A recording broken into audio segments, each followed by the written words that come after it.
Every week in my practice, I review the medication lists of patients who have come to me after a cardiac event. And every week I see the same pattern.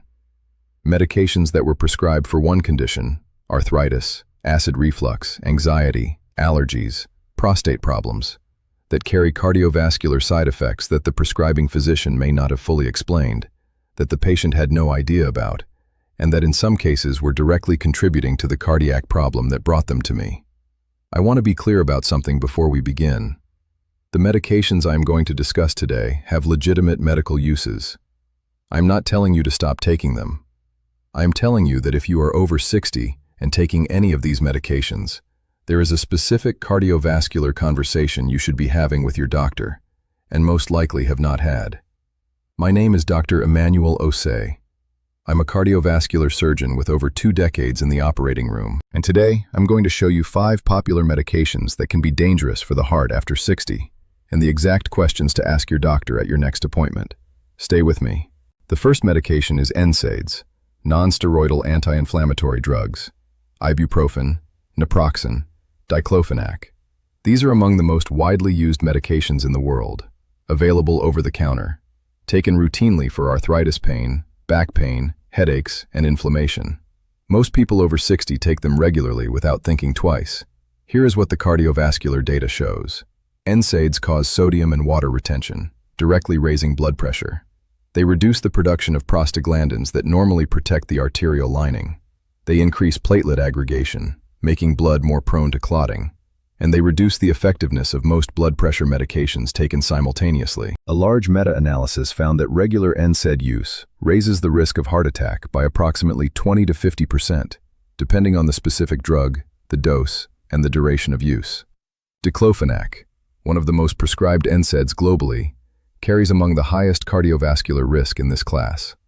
After 60, when arterial stiffness is already present and blood pressure is already more difficult to control, adding a daily or near-daily NSAID to the equation creates a cardiovascular burden that the numbers alone will not capture. What to ask your doctor? Is there a non-NSAID alternative for my pain management? If NSAIDs are necessary, what is the lowest effective dose and shortest appropriate duration? Can we monitor my blood pressure more closely while I take this? The second medication is proton pump inhibitors, PPIs, omeprazole, pantoprazole, lansoprazole, prescribed for acid reflux, gastric ulcers, and stomach protection, widely used, often taken for years without the original indication being revisited. The cardiovascular risk from PPIs is indirect but real. PPIs reduce stomach acid, which impairs the absorption of magnesium from food.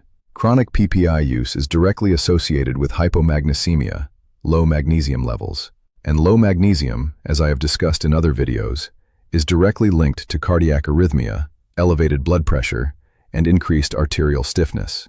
PPIs also reduce the absorption of vitamin B12. Chronic B12 deficiency in older adults produces a condition called hyperhomocysteinemia, elevated homocysteine, which is an independent cardiovascular risk factor directly linked to arterial endothelial damage.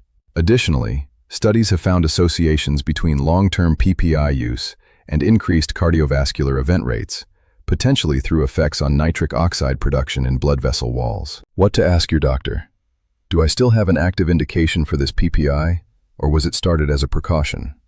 Can we try a step-down protocol, reducing to the lowest effective dose or switching to an H2 blocker? Should my magnesium and B12 levels be checked given how long I have been taking this? The third medication is certain antihistamines, specifically first-generation antihistamines.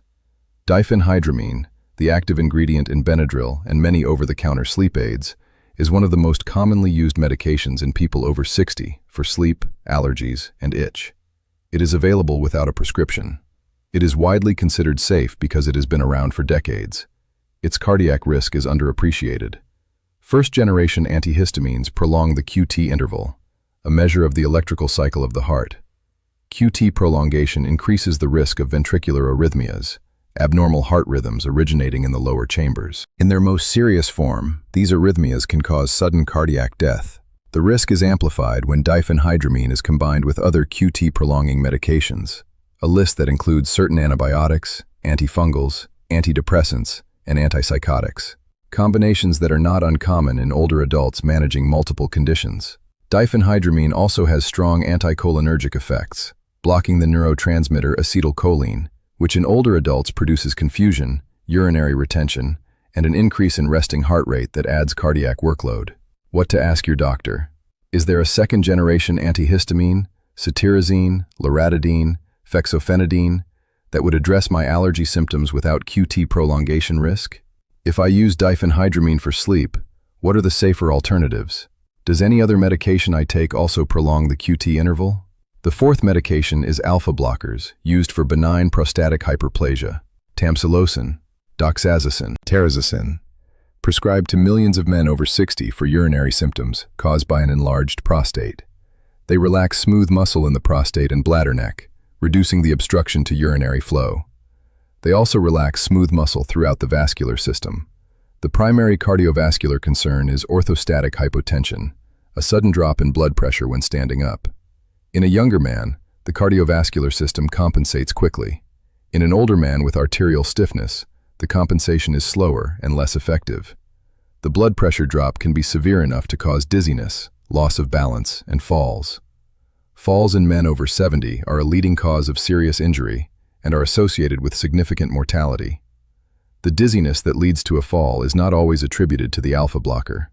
It is often dismissed as age-related unsteadiness. When alpha blockers are combined with other blood pressure-lowering medications, antihypertensives, nitrates, PDE5 inhibitors like sildenafil, the risk of severe orthostatic hypotension is substantially increased.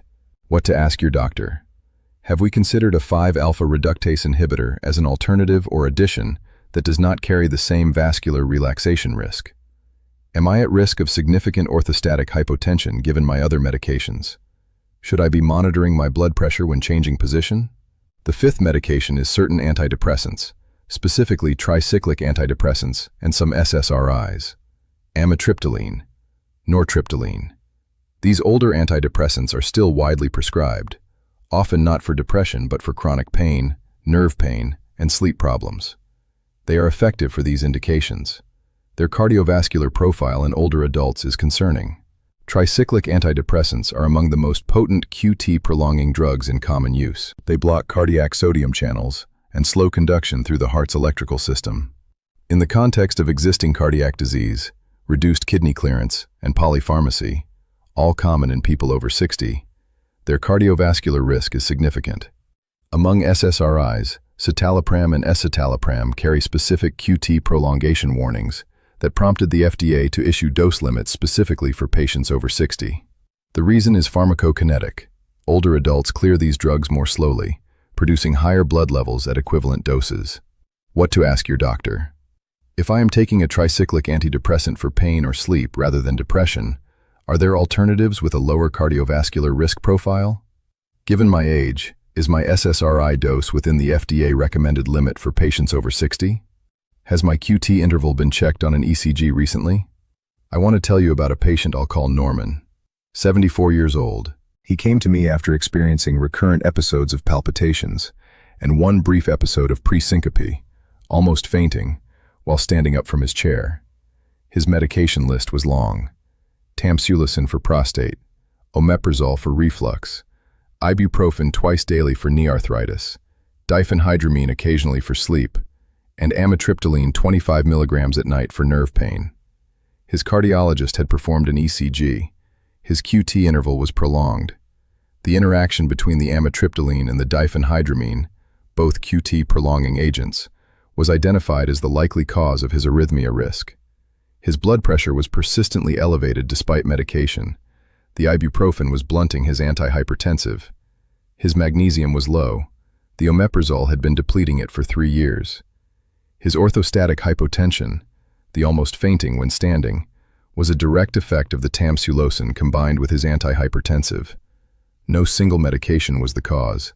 The combination was. Within 3 months of restructuring his medication list with his primary care physician, replacing ibuprofen with a non-NSAID alternative, stopping diphenhydramine, correcting his magnesium, adjusting his tamsulosin timing, his palpitations had resolved, his blood pressure was better controlled than it had been in 5 years, and the orthostatic episodes had stopped.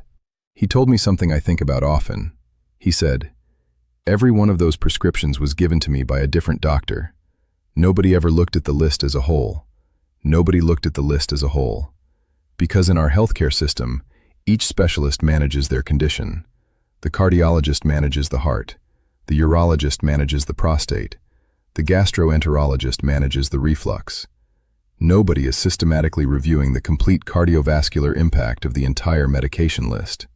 That review is your responsibility to initiate. Nobody else will do it for you." Let me bring this together. 1.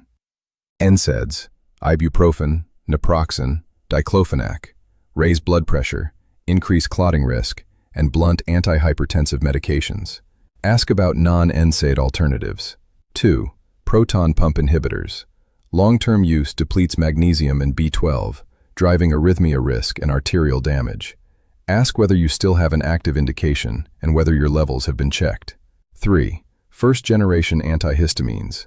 Diphenhydramine prolongs the QT interval and carries significant cardiac risk, especially in combination with other QT prolonging drugs. Ask about second-generation alternatives. 4.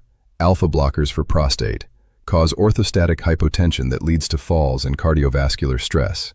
Ask about alternative approaches and discuss timing and monitoring. 5. Tricyclic antidepressants and certain SSRIs. Strong QT prolongation risk and impaired cardiac conduction.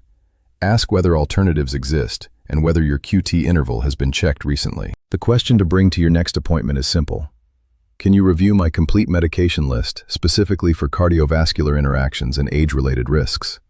That question, out loud, at your next appointment. I want to hear from you. Has a doctor ever reviewed your complete medication list for cardiovascular interactions, or has each prescription been managed in isolation? Tell me in the comments. I read every single one. If this video gave you something important, share it. Not for me. For someone in your life who takes 5 or 6 medications and has never had anyone look at what they do to the heart together. Send this to them. It could change everything. Everything I've shared today is based on current cardiovascular research and my clinical experience as a cardiovascular surgeon. This is general information, not personal medical advice. Never stop or change any prescribed medication without speaking to your doctor first. Always consult your physician before making any decisions about your treatment. Take care of your heart. It has been working for you every single minute of your life without ever asking for anything in return.